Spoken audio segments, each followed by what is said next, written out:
Hey everyone! Hey everyone. Welcome back to Crossflix, brought to you by Cross Platforms, where we talk about movies and TV across all different genres. We are officially about 2 weeks away from Doctor Strange and the Multiverse of Madness. So, today's episode is going to be part 1 of the road to Multiverse of Madness. So, let's get to it. Okay, so before we start, it is important to know that Wanda is going to play just as big of a role in this movie as Doctor Strange will. The trailers kind of make it look like she's just kind of there to help out as a little side character, and I don't think she's going to be. And some of the reports that I've heard from other sources and everything else insist that she's actually the villain, which would be a cool little twist, but Marvel changes their stuff so much, I don't know. But I do think she's going to be a really big factor into this movie.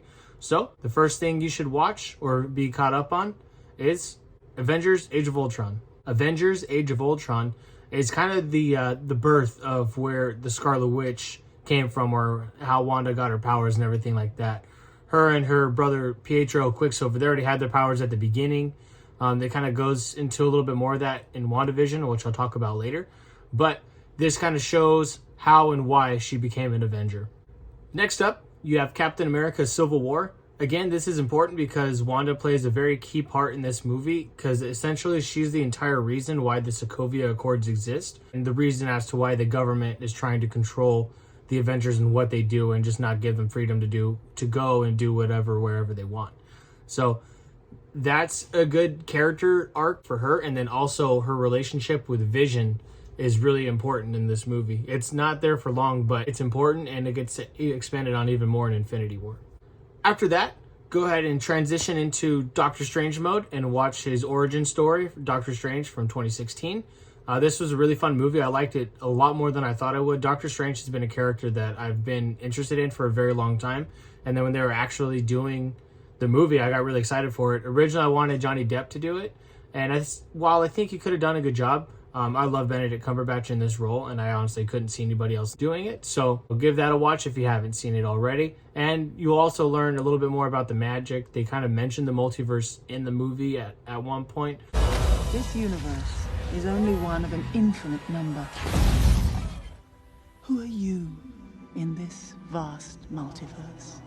And there's a lot of backstory that I think will be really relative to this new movie coming out in a couple weeks. After watching Doctor Strange, I would say it's important to watch Infinity War. This movie is important because Doctor Strange plays a very key role in this movie. Spoilers if you haven't seen it already, but he's the one, obviously, that gives the stone that Thanos needed to Thanos.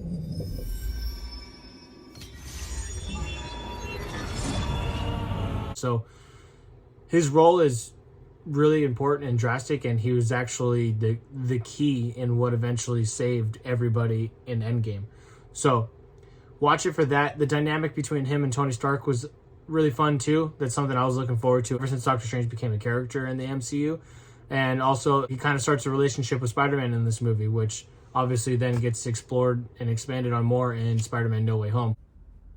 I'm Peter, by the way. Doctor Strange. Oh, you're using your made-up names. I'm Spider-Man then. More on that later as well. So overall, it's a key element, and so do Wanda and Vision, because Vision is controlled by one of the stones, and obviously he and Wanda are in love, and so that kind of predicament comes at a really heavy cost. So watch the movie because of that, and also it's the best Avengers movie. Don't tell me any different. After Infinity War, I recommend watching Endgame. You don't necessarily need to watch the entire movie if you don't want to sit through a 3-hour movie, but definitely watch kind of like the final battle when everybody first comes back, because it explores just a little bit deeper into how powerful Wanda really is when she's fighting Thanos. And also it shows her kind of grieving at the end and things like that. And then also there's a little bit more Doctor Strange in there, so you get a little bit of both of them in that movie. So again, you don't need to watch the whole movie. If you're going to do anything, just watch the last hour, which is just the final battle. Transitioning into the TV shows that are on Disney+. To start us off with those, after watching the Battle of Endgame, if you decided to do that, watch WandaVision. You don't necessarily need to watch the entire 9-episode series. I'd say you really just need to watch episode 8 and episode 9. Episode 8 gives almost a full backstory to her character and how she is and why she is the way she is in this show. And then episode 9 is just the finale. So that's like, it's her becoming the Scarlet Witch. So that's why you should watch at least those 2 episodes of WandaVision. Most of them are like 30 to 40 minutes, so you could get through the series in a whole day if you wanted to. They're pretty quick episodes. Next up, I recommend watching Loki, and the episodes that are important to watch in Loki are episodes 1, episode 4, and episode 6. So this is an important show to watch because it explains variants, which is just like characters from their other universes. It explains the TVA, the Time Variance Authority. It explains a little bit of the multiverse and brings in a character that's going to be substantial to the rest of the MCU as a whole moving forward, probably the next 7 to 10 years, I'd say, unless they fast track a lot of stuff.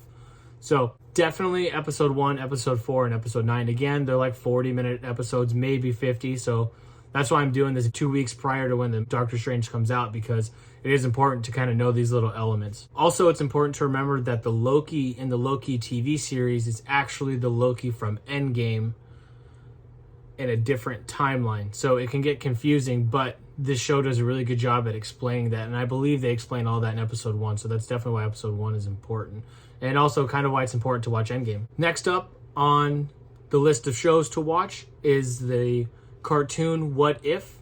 It is canon to the rest of the Marvel Cinematic Universe, so it is relative to the movies in some aspect, but it definitely does it does everything multiverse. Every episode is from a different universe.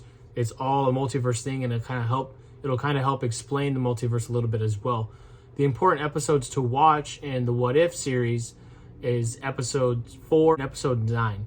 I say those 2 specifically because episode 4 is all based around Doctor Strange, because apparently this Doctor Strange is going to be the same guy as this Doctor Strange. If not, we'll find out. But as of right now, those 2 are supposed to be the same people. So it's important to watch that to get that kind of a backstory on why he's a little bit more sinister Strange. And then episode 9 is when all the heroes of the multiverse kind of come together and it's called like the Multiversal Avengers or something. So, and Doctor Strange does play a part in that. So it's important to watch those 2 episodes. If you want to, you can watch them all. This one, I'm not too keen on watching all of it. I personally rewatched all of it, but you really don't have to.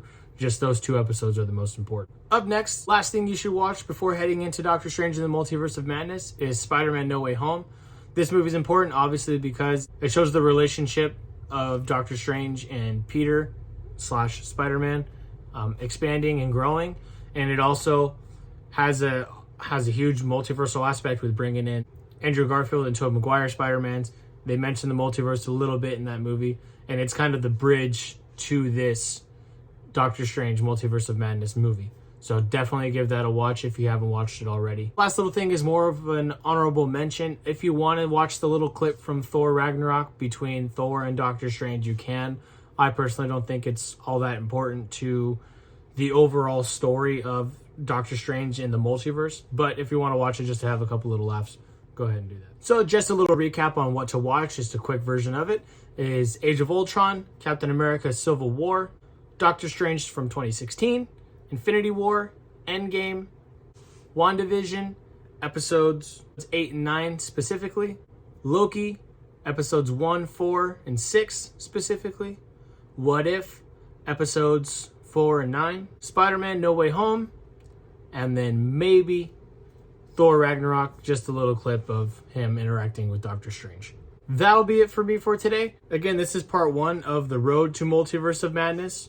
So part 2 won't be coming out until the week of the release, but I just wanted to release this now because if people decide to rewatch these things or give them a watch for the first time, it's plenty of time to do so. I don't want to release it on the Monday the week it comes out and say, hey, here's 10, 11 things to watch. Go for it. So that's that, and I will see you guys in the next video.